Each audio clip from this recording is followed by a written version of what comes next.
trad preppers have this thing called go time, and usually involves a vehicle.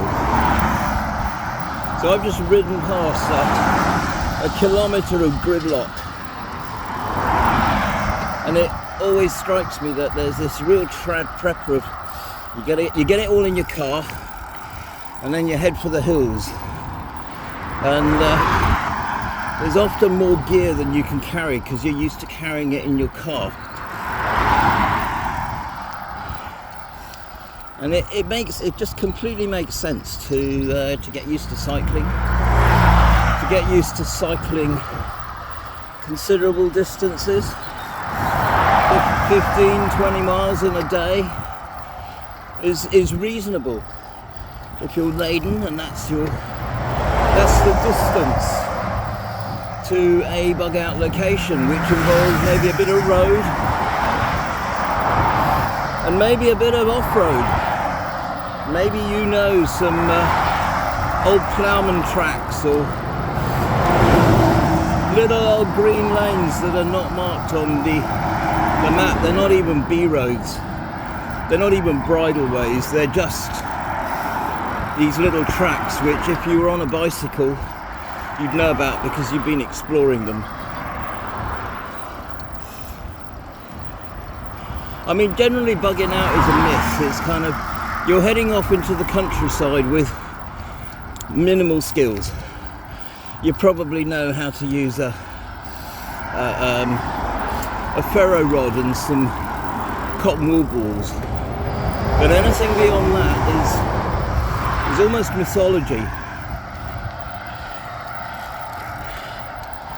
I listen to lots of the scenarios, so power cut, and you know, it might start affecting me after 6 months, but generally we use so little power, and we used to wash all our clothes by hand, so going back to that isn't a huge issue.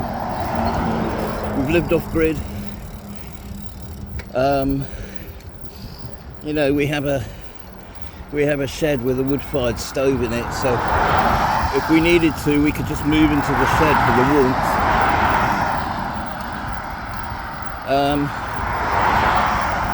Yeah, and I get it, the gas boiler breaks down, so that's fine, you know.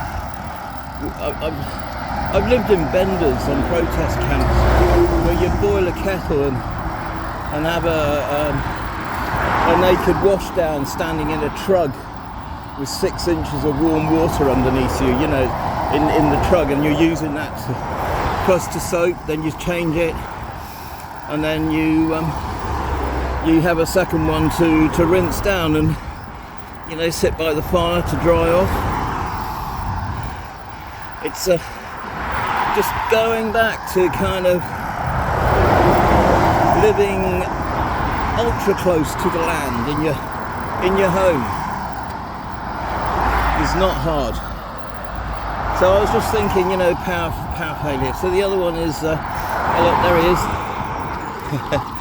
And so the other one I was thinking was the all the different scenarios. So power failure, EMP, yeah, you know, I mean, like,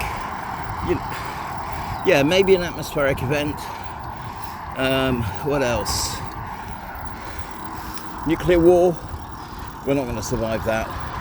Nuclear war and nuclear meltdowns, they evaporate the upper atmosphere, and primarily they evaporate the ozone, and the ozone is what protects us from the UV light. So basically what would happen is the UV would get through and it would just boil us alive.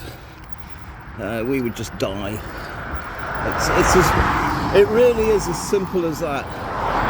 We would just die, along with 99.9% of all life on Earth. Nuclear war is a life on Earth ending event, and the same is true of nuclear meltdown. So what other scenarios might we survive? How extreme weather caused by climate change, like extreme weather caused by man-made climate change, because we've done this.